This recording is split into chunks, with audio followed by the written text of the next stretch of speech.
Hello friends, मैं हूं कपी सिंह। आप देख रहे हैं मेरा चैनल पढ़ोगे तो पढ़ोगे। अगर आप सीखना चाहते हैं रोज़ कुछ नया तो प्लीज़ मेरे चैनल को सब्सक्राइब करें और बेल आइकन को जरूर दबाएं ताकि आप तक पहुंचे वीडियो सबसे पहले। तो मैं लाया हूं आपके लिए क्लास 12 एक्सरसाइज 1 के, जिसमें हम लोग पढ़ने वाले हैं इसका इंट्रोडक्शन प्लस ऑल क्वेश्चंस। उससे पहले अगर आपने मेरा व्हाट्सएप ग्रुप ज्वाइन नहीं किया है तो 7275277795 पर अपना नाम और क्लास लिखकर भेज दें, जिससे आपको ग्रुप पर जोड़ दिया जाएगा। और साथ ही अगर आपने मेरा व्लॉग चैनल सब्सक्राइब नहीं किया है तो उसका लिंक ऊपर आई बटन पर आ रहा है, वहाँ से जाकर उसको सब्सक्राइब कर सकते हैं। प्लेलिस्ट पर जाना चाहते हैं तो प्लेलिस्ट का लिंक भी ऊपर आई बटन पर आ रहा है, वहाँ से आप प्लेलिस्ट पर पहुँच सकते हैं। तो चलिए फटाफट से शुरू करते हैं एक्सरसाइज 1 के, जो हमारी विविध प्रश्नावली है। तो यहाँ पर इंट्रोडक्शन की कोई ख़ास ज़रूरत नहीं है, क्वेश्चन को ही शुरू करते हैं। क्वेश्चन नंबर 1 पर चलते हैं।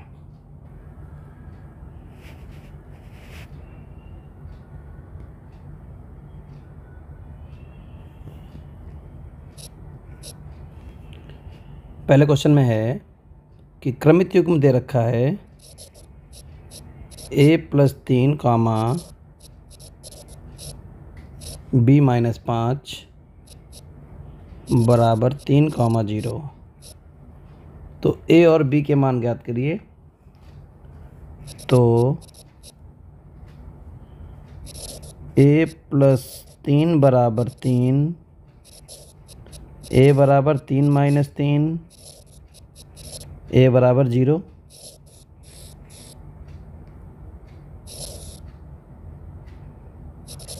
b-5 बराबर 0, तो b बराबर 5। तो ये आ गए हमारे a और b के मान। काफ़ी आसान था, हम लोग ये सब पीछे पढ़ कर आए हैं। विविध प्रश्नावली हमारी है, कुछ क्वेश्चन यहाँ पर बहुत अच्छे हैं, बाकी तो हम लोगों को आता है। प्रश्न नंबर 2 में दे रखा है हमको a क्रॉस b एक समुच्चय का कार्तीय गुणन, समुच्चय a और b का कार्तीय गुणन 1,4, 2,3,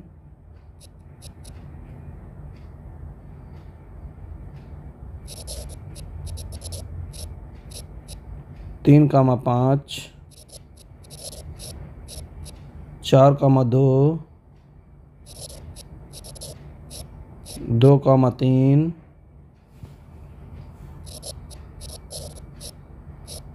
4,5। तो समुच्चय ए पूछ रहा है हमसे।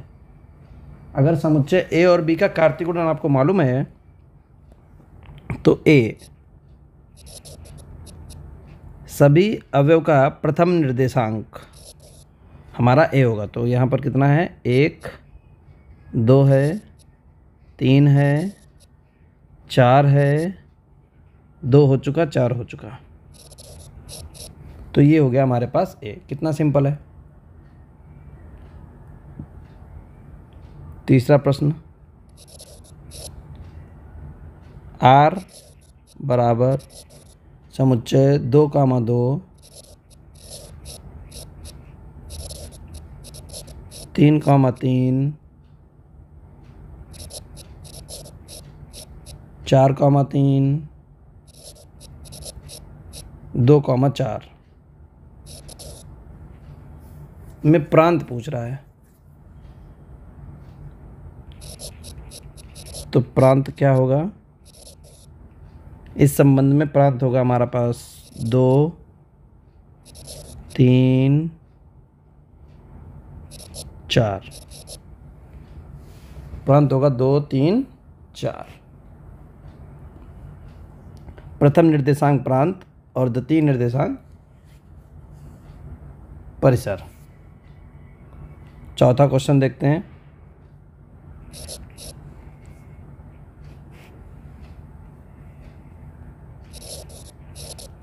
a,1, b,1, c,1 और d,1 प्रतिचित्रण होगा। पूछ रहा किस प्रकार का प्रतिचित्रण है। तो आप साफ साफ देख पा रहे हैं, कुछ इस तरीके से हमारे पास ये है प्रांत सहप्रांत ABCD। तो A का 1 है, B का भी 1 है, C का भी 1 है, D का भी 1 है। इन सभी का कितना आ रहा है?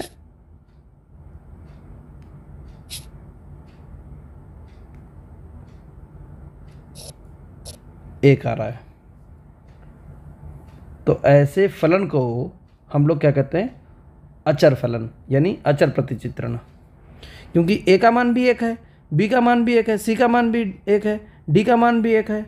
इसका मतलब है जो हमारे पास fx चल रहा है तो उसकी वैल्यू भी हमको क्या दे रखी है? fx बराबर 1 दे रखी है, यानी अचर फलन दे रखा है। अब यहाँ पर fm निकालोगे तब भी 1, fb निकालोगे तब भी 1, fc निकालोगे तब भी 1, fd निकालोगे तब भी 1, कुछ भी रखेंगे आप 1, क्योंकि फलन ही हमारा कैसा है? अचर फलन है। क्या बात समझ पाए आप? ठीक है, तो यहाँ पर किस आंसर को टिक करेंगे? अचर फलन, अचर प्रतिचित्रण।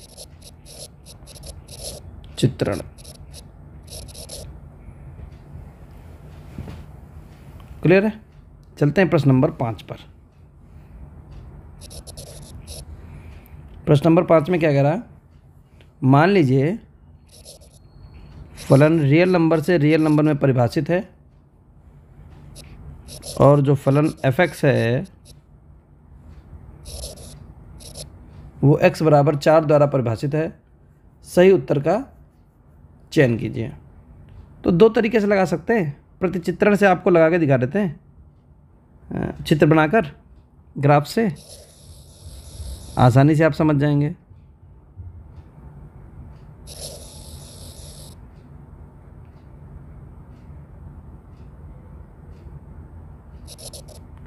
रियल से रियल में परिभाषित है। अच्छा, आप देख रहे होंगे कि 1 की घात 4 कर दीजिए, 1 मिलेगा। -1 की घात 4 कर दीजिए तब भी 1 मिलेगा। 2 की घात 4 कर दीजिए 16 मिलेगा।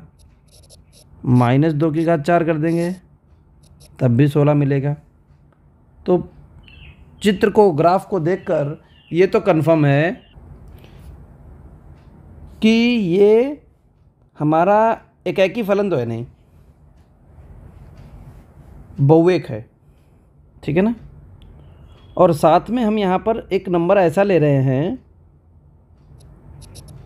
मान लीजिए निगेटिव नंबर है यहाँ पर। तो निगेटिव नंबर तो यहाँ पर कभी आपको मिलेगा ही नहीं, क्योंकि प्लस का घात 4 करेंगे, प्लस की पावर 4 करेंगे तब भी आपको पॉजिटिव मिलेगा, माइनस की पावर 4 करेंगे तब भी पॉजिटिव मिलेगा। निगेटिव तो कभी मिलेगा नहीं। लेकिन वो कह रहा रियल से रियल में परिभाषित है, तो रियल भी हमारा क्या होना चाहिए? माइनस नंबर तो आना चाहिए, लेकिन नहीं मिलेगा। तो निगेटिव नंबर का कोई भी पूर्ण प्रतिबिंब नहीं मिलेगा। समझ गए ना? तो फलन कैसा है? बहुविकल्पी प्रश्न है, तो पूरी थ्योरी लिखने की जरूरत नहीं है, सीधे आप ऑप्शन टिक कर दें कि भैया ना तो एकाकी है ना ही आच्छादक है। ऑप्शन नंबर डी, ना तो एकाकी और ना आच्छादक।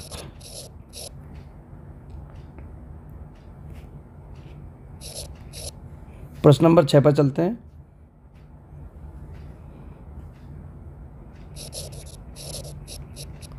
fx बराबर 3x, फलन रियल टू रियल में परिभाषित है, तो कैसे करेंगे?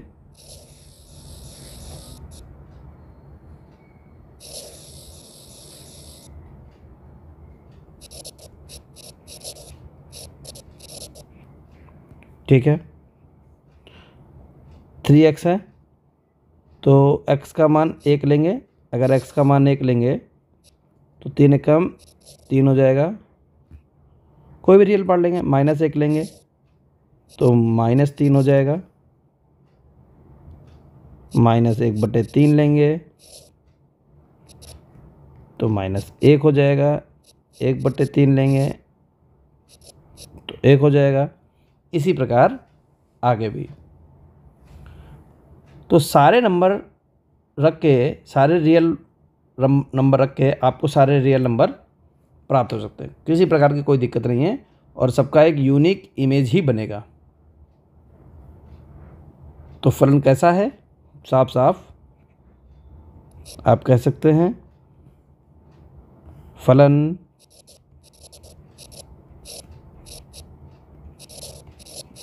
एकाकी आच्छादक है।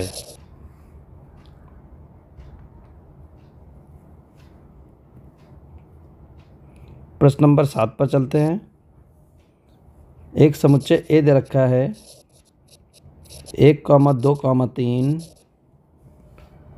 तो ऐसे संबंध जिनमें 1,2 1,3 हों और जो स्वतुल्य तथा सममित हैं किंतु संक्रामक नहीं है कि संख्या बतानी है। तो बहुत ध्यान से समझिएगा, ऐसे क्या अवयव हो सकते हैं, समुच्चय कैसे बन सकता है, रिलेशन।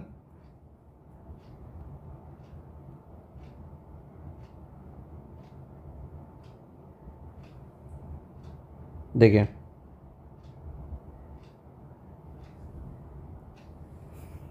हमें कैसा कैसा चाहिए, स्वतुल्य,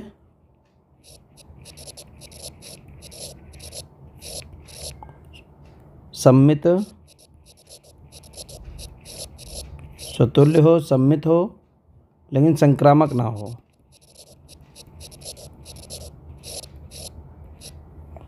संक्रामक ना हो। तो ऐसे कितने प्रकार के अवयव हमारे तैयार हो सकते हैं समुच्चय। तो बनाइए। सबसे पहले हम बना लेते हैं A क्रॉस A। तो 1 का 1 से, 1 का 2 से, 1 का 3 से, 2 का 1 से, 2 का 2 से, 2 का 3 से, 3 का 1 से, 3 का 2 से और 3 का 3 से। ये हमारे पास कार्तीय गुणन मिल गया A क्रॉस A।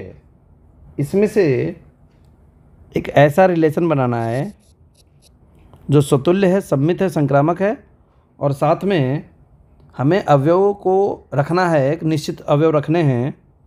कौन कौन से? 1,2 और 1,3 उसमें रखना ही रखना है। तो स्वतुल्य के लिए भैया 1 1, 2 2 और 3 3 तो आपको रखना ही पड़ेगा, तभी वो स्वतुल्य बनेगा। और कह रहा है ये दोनों भी है तो 1,2 भी रखो, क्योंकि वो कह रहा है कि ये रखो उसमें। तो सम्मित बनाने के लिए 2,1 भी रखना पड़ेगा। फिर 1,3 अगर लिया है, क्योंकि वो रखना ही रखना है, तो सम्मित बनाने के लिए 3,1 भी लेंगे। लेकिन कहीं ऐसा तो नहीं है संक्रामक बन जाए। तो मान लिया ये हमने उदाहरण ले लिया है। अब आप क्या करेंगे, देख रहे हैं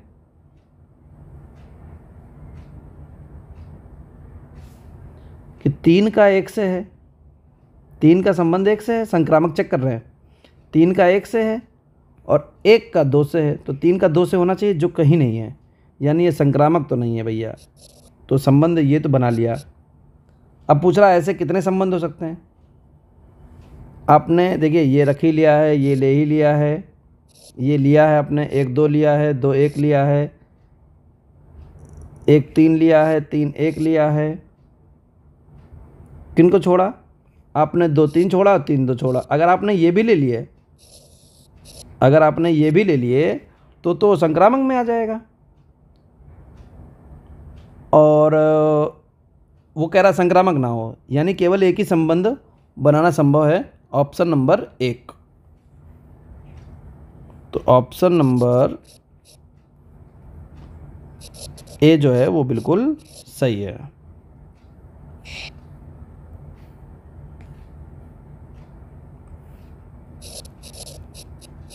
ऑप्शन क्लियर है। चलिए प्रश्न नंबर 8 पर चलते हैं। एक समुच्चय ए दे रखा है 1,2,3। तो अवयव 1,2 वाले तुल्यता संबंधों की संख्या बतानी है।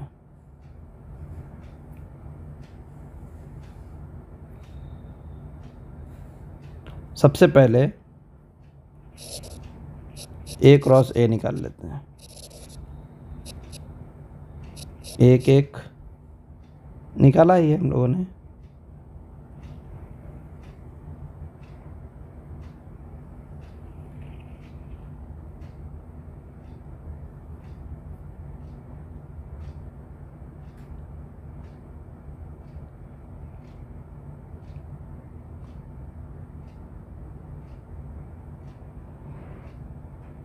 ठीक है, ये हम लोगों ने निकाल लिए है। ए क्रॉस ए आ गया हमारे पास। ठीक है, अब हमसे क्या कह रहा है, बहुत ध्यान समझिए कि तुल्यता संबंध वाले हमको समुच्चय लिखने हैं जो तुल्यता संबंध हो। ठीक है, और उसमें 1,2 तो रखना ही रखना है। तो देखिए R1 पहला रिलेशन बना रहे हैं। तुल्यता के लिए हमें सुतुल्य भी चाहिए, सममित भी चाहिए और संक्रामक भी चाहिए। तो 1,1 रखना ही रखना है, 2,2 रखना ही रखना है, 3,3 रखना ही रखना है, 1,2 उसने बोल रखा है, 1,2 के लिए उसने बोल रखा है। सममित बनाने के लिए 2,1 रखना ही है। अब चेक कर लेते हैं कि क्या ये तुल्यता है। हाँ, 1 का 1 से, 2 का 2 से, 3 का 3 से, 1 का 2 से, 2 का 1 से। ठीक है, तो भैया स्वतुल्य है, सममित भी है, संक्रामक चेक कर लेते हैं। 1 का 2 से, 2 का 1 से, तो 1 का 1 से है। ठीक है, बाकी तो कहीं पर मिल नहीं रहा। 1 का 2 से, 2 का 2 से, तो 1 का 2 से है, 2 का 1 से, 1 का 1 से, तो 2 का 1 से है। ठीक है, तो एक तो ये मिल गया हमको संबंध। एक तुल्यता और संबंध मिल सकता है जो हम लोगों ने ऊपर बना रखा है।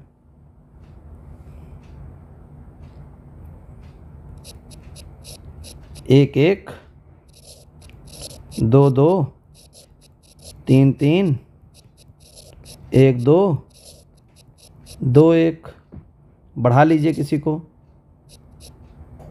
1,3 बढ़ा लिया, 3,1 ले लिया, तो 1,3 भी लोगे।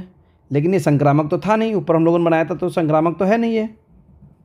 तो यहाँ पर क्या कमी थी कि भैया 1 का 3 से संबंध है, 3 का 1 से है, 1 का 2 से, तो 3 का 2 से नहीं है।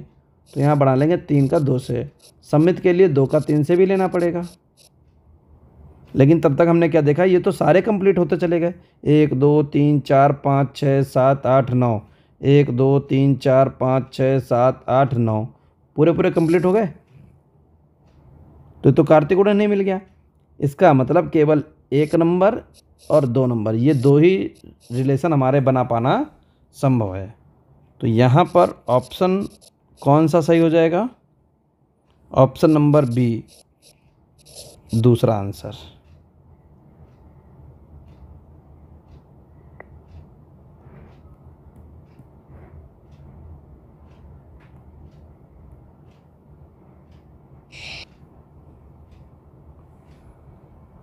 चलिए,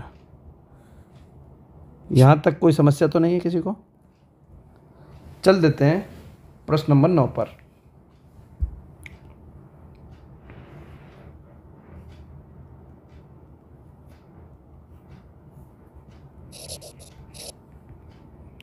ए दे रखा है हमको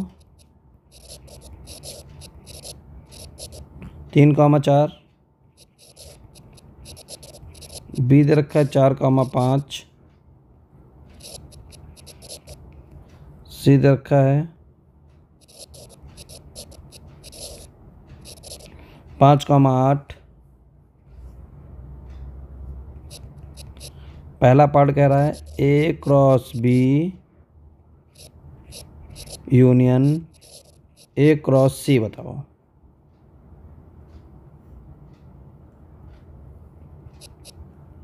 तो ए क्रॉस बी निकाल लीजिए। 3 का 4 से, 3 का 5 से, 3 4 3 5, 4 4 4 5,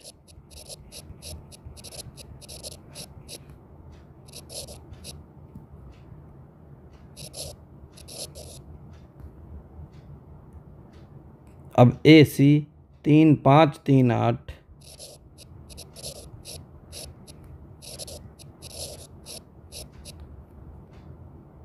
4 5 4 8,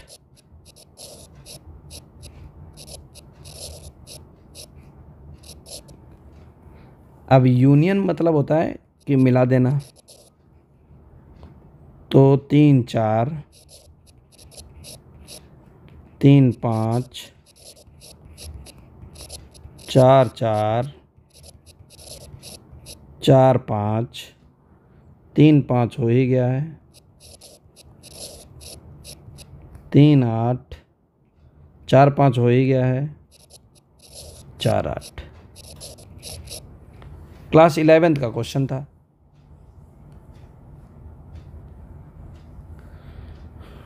अब दूसरे पार्ट में हमसे क्या कह रहा है, ये तो हम लोगों ने निकाल लिया A cross B union A cross C, वो तो ऊपर लिखा ही हुआ। चलो दूसरा पार्ट अलग लगा देते हैं।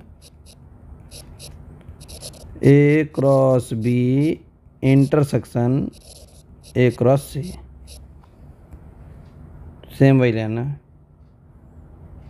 तो ये तो हमारे पास बना ही रखा हुआ है, इसी को उठा लेते हैं यहाँ से।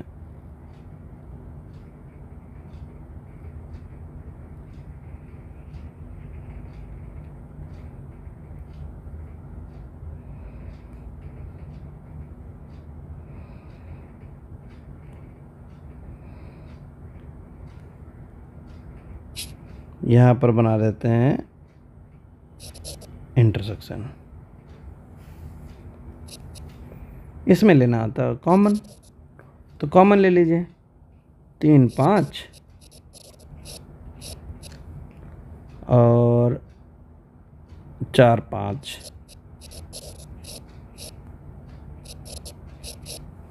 3 5 4 5, ये मिल गया कॉमन।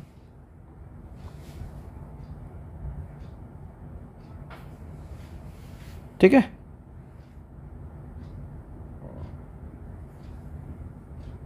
चलते हैं प्रश्न नंबर 10 पर।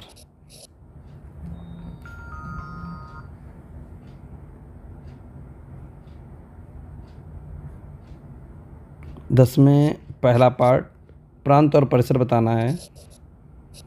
-1, 0, 1, 1, 1, -1,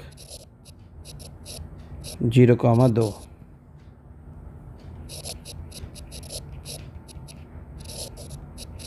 -1 1 0,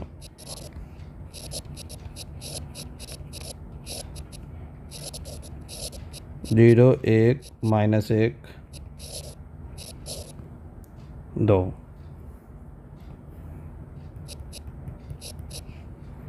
दूसरा दे रखा है x, y, x, z, 0, z, -x, -y।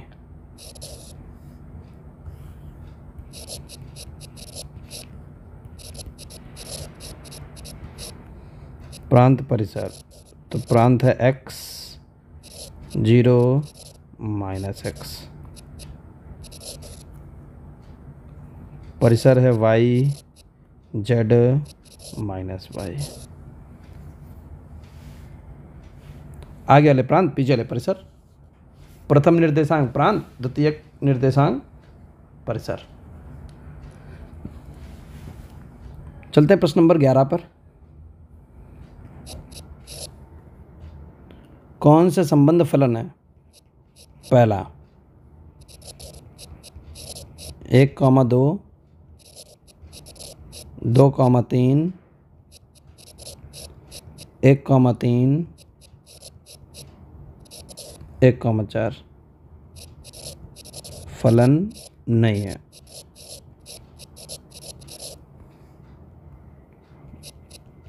दूसरा x, 1,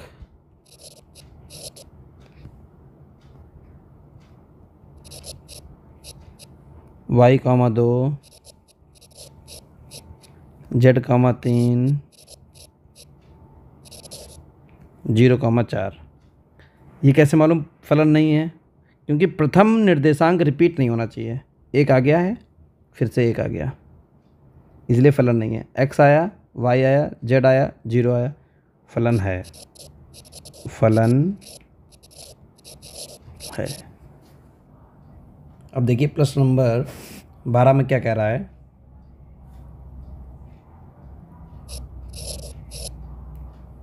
सिद्ध कीजिए फलन रियल नंबर से परिभाषित है, x belongs to real number. वास्तव में x ऐसा है कि -1 से बड़ा है परंतु 1 से छोटा है। ये R प्रांत है और ये इसका सह प्रांत है। तो फलन हमको दे रखा है fx बराबर x/1 + mod x। x belongs to R द्वारा परिभाषित फलन एकाकी तथा आच्छादक है, ये सिद्ध करना है। तो देखिए चित्र बनाकर आप समझ सकते हैं, बहुत ध्यान से समझिएगा।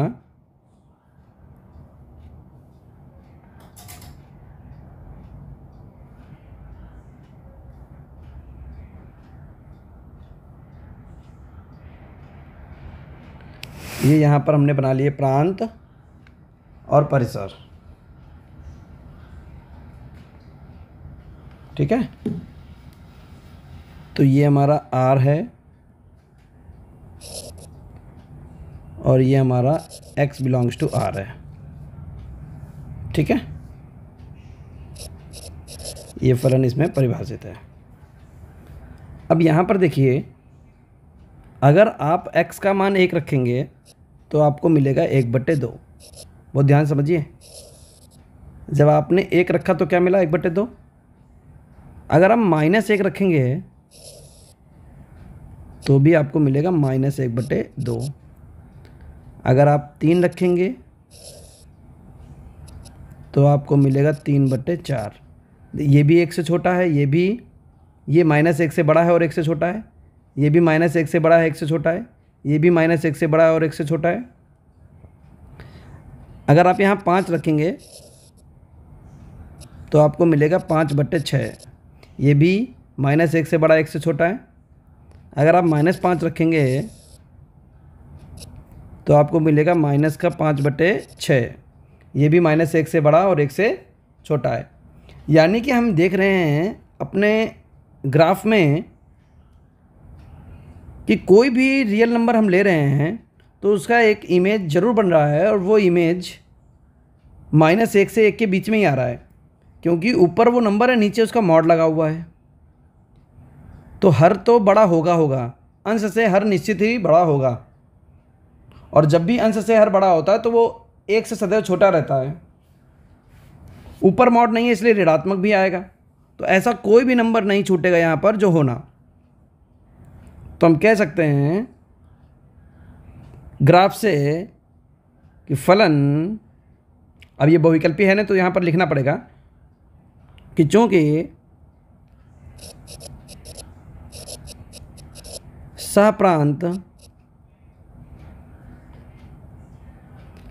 सहप्रांत के प्रत्येक अवयव के केवल एक ही पूर्व प्रतिबिंब हैं, केवल एक ही पूर्व प्रतिबिंब सप्रांत के प्रत्येक अवयव के केवल एक ही पूर्व प्रतिबिंब हैं, इसलिए फलन एकाकी है। अब आच्छादक की बात लिखेंगे। चूँकि सहप्रांत का कोई भी ऐसा अवयव नहीं है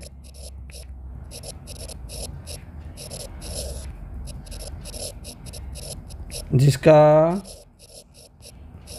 पूर्व प्रतिबिंब ना हो, इसलिए फलन आच्छादक है। फलन आच्छादक है। अतः यह एकाकी आच्छादक है। क्लियर? चल देते हैं प्रश्न नंबर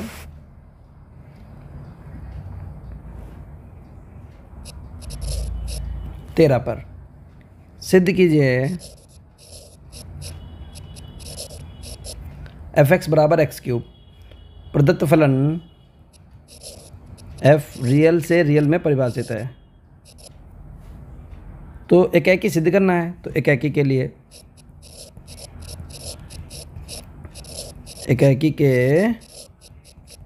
लिए माना x1, x2 belongs to R और fx1 बराबर fx2, fx1 बराबर fx2। तो जब fx1 बराबर fx2 आ जाएगा तो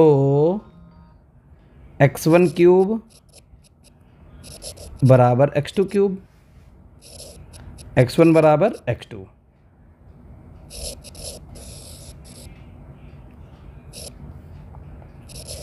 अतः फलन एकाकी है। अतः फलन कैसा है? एकाकी है। क्लियर है? चल देते हैं प्रश्न नंबर 14 पर।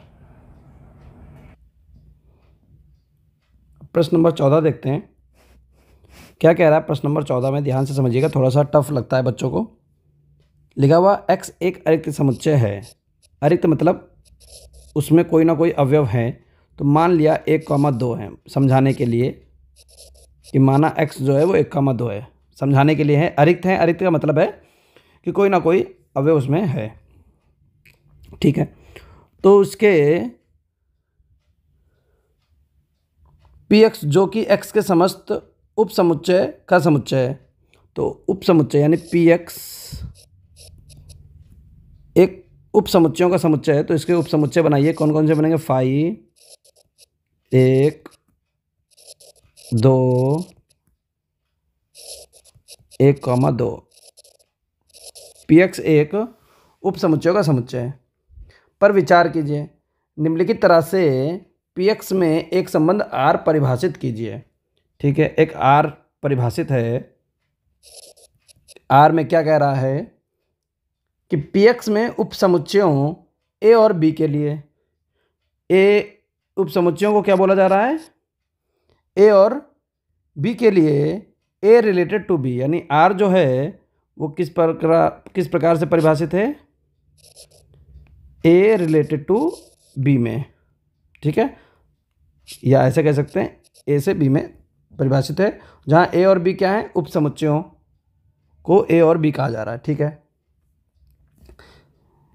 यदि और केवल यदि a जो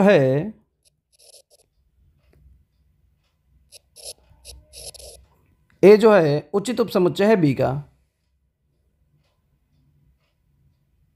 a जो है उचित उप समुच्चय है b का। क्या rp x में एक तुल्यता संबंध है, यानी जो रिलेशन है वो पीएक्स में एक तुल्यता संबंध है, ये पूछ रहा है। तो देखिए, तुल्यता संबंध के लिए हमारे पास स्वतुल्य भी होना चाहिए, सममित भी होना चाहिए, संक्रामक भी होना चाहिए। तो अगर कोई ए स्वतुल्य के लिए, समझिए, स्वतुल्य के लिए, स्वतुल्य के लिए ए उचित उपसमुच्चय ए, क्या ये कभी हो सकता है? कोई भी अवयव, कोई भी समुच्चय अपने का उचित उपसमुच्चय हो सकता है? नहीं हो सकता। आपको समुच्चय में ये बात पढ़ाई गई है, आपको समुच्चय में ये बात पढ़ाई गई है कि कोई भी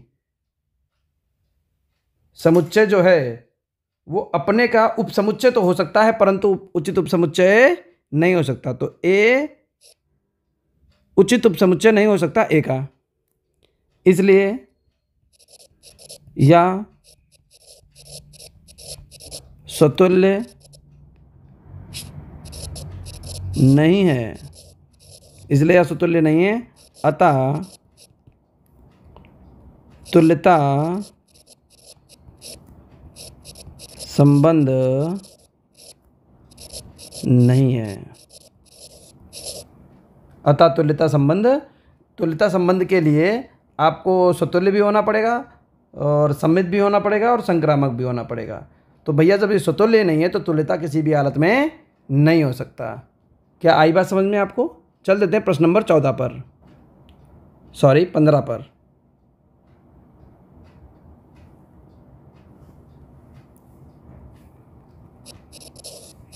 क्या कह रहा है? समुच्चय 1, 2, 3, डैश n से स्वयं तक के समस्त आच्छादक फलनों की संख्या पूछ रहा है। समस्त आच्छादक फलनों की संख्या पूछ रहा है। तो देखिए समझाते हैं आपको। ये हमारे पास इस तरीके से अवयव हैं 1, 2, 3, 4 डैश 1, 2, 3, 4 डैश कहाँ तक? n तक। तो 1 को 1 से मिलाइए आच्छादक के लिए, 2 से मिलाइए, 3 से मिलाइए, 4 से मिलाइए, ठीक है। इसको इससे मिलाइए, इसको इससे मिलाइए, किसी से भी मिला सकते हैं, आच्छादक के लिए कोई छूटना नहीं चाहिए। तो ऐसे आच्छादक फलनों की संख्या ज्ञात कीजिए। तो आच्छादक फलनों की संख्या कितनी बनेगी? अगर n अवयव हैं तो पूछ रहा है आच्छादक फलनों की संख्या। तो आच्छादक फलनों की संख्या, तो आच्छादक फलनों की संख्या कितने बनेगी जाकर? Factorial n। कितनी बनेंगी? Factorial n। क्लियर है? n अवयव हैं तो फैक्टोरियल n। और स्वयं का स्वयं से पूछ रहा था, स्वयं का स्वयं से पूछ रहा था। चल लेते हैं प्रश्न नंबर 16 पर। देखिए प्रश्न नंबर 16 में क्या कह रहा है?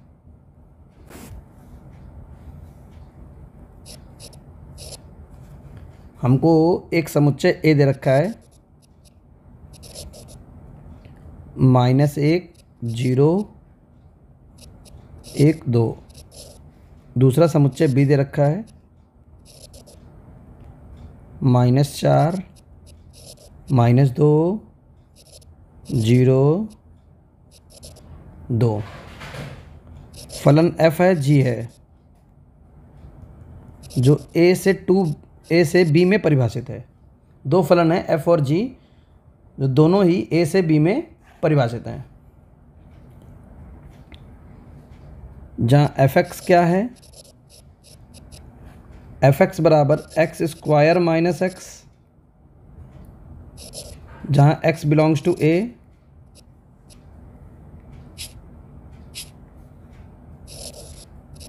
और gx क्या है?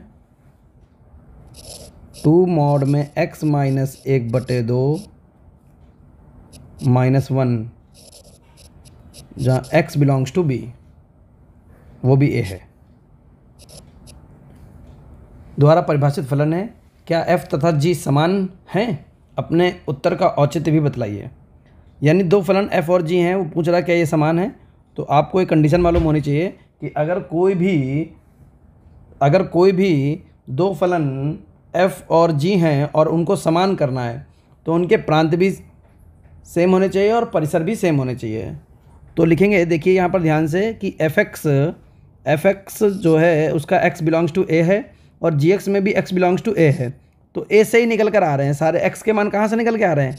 a से। तो fx के लिए भी प्रांत a है और gx के लिए भी प्रांत क्या है? a। तो लिख देंगे, चूंकि प्रांत fx बराबर प्रांत gx, तो प्रांत तो दोनों के बराबर हैं। परिसर की बात कर लेते हैं, तो परिसर के लिए क्या लिखेंगे?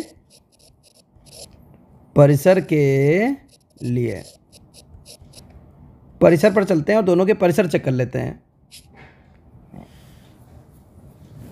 दो शर्तें होती हैं, प्रांत भी बराबर होने चाहिए और परिसर भी बराबर होने चाहिए। तो परिसर के लिए सबसे पहले fx पर आते हैं और fx में हम क्या निकालने जा रहे हैं? x की वैल्यू -1 लेते हैं, f -1 निकालने जा रहे हैं। तो यहाँ रखेंगे -1 का स्क्वायर -1। तो -1 का स्क्वायर क्या हो जाएगा? 1 और 1 + 1 ये आ जाएगा 2। तो 2 तो हमारे b में है, बिलोंग्स टू b। और फलन परिभाषित भी कहाँ से है? b से परिभाषित है, a से b में, यानी प्रांत a और परिसर क्या है? b। और देखिए b से आ रहा है 2, ठीक है। g -1 निकाल लीजिए, यहाँ रख दीजिए 2 mod -1 -1/2 -1। तो 2 और mod 2 × 2 -3/2 -1। 2 × 3/2 -1, ये कट जाएगा। तो 3 में से गया 2, ये भी हमारा b से बिलोंग कर रहा है। अब दूसरा प्रांत उठाते हैं, f0। तो 0 का स्क्वायर -0, 0 -0 अर्थात 0, जो भी कहाँ से बिलोंग कर रहा है? b से। देखिए b में है, g0 निकाल लेंगे। कैसे? यहाँ रखेंगे 2 mod 0 -1/2 -1। तो बन जाएगा 2 × 1/2 -1। 2 से 2 कट जाएगा, ये भी बन गया 0, belongs to b। f0 g0। अब 1 है और 2 है, तो f1 निकाल दीजिए। 1 का स्क्वायर -1, तो 1 का स्क्वायर 1 -1, कितना बन जाएगा? यहाँ रखते हैं fx में, ठीक है ना। तो ये भी 0 बन जाएगा, ये भी बिलोंग्स टू b है। और g1 कितना होगा? यहाँ रख दीजिए, मॉड में 1 -1/2 -1। 2 मॉड में 1/2 -1, 2 × 1/2 -1। 2 से 2 कट गया, 0, बिलोंग्स टू b। अब f2, 2 का स्क्वायर -2, 4 - 2 2, ये भी बिलोंग्स टू b है। देखिए, ये देखिए। और g2 कैसे निकालेंगे? 2 mod 2 -1/2, 2 यहाँ पर लगा हुआ और यहाँ पर x की जगह पर कितना? ये देखिए यहाँ पर रख रहे हैं 2, x की जगह पर 2, -1/2 -1। तो ये कितना हो जाएगा, 2 गुणे 2 दूनी 4 में से गया 3/2 माइनस 1, 2 से 2 कट गया, 3 में से गया 2, बिलोंग्स टू बी। क्लियर है? तो देख रहे हैं कि सभी प्रांतों से हमको परिसर मिल रहा है। क्लियर है? तो अब यहाँ पर देखिए कि क्या इस सह प्रांत में आपके सारे परिसर बैठे हुए हैं। ठीक है, तो लिखेंगे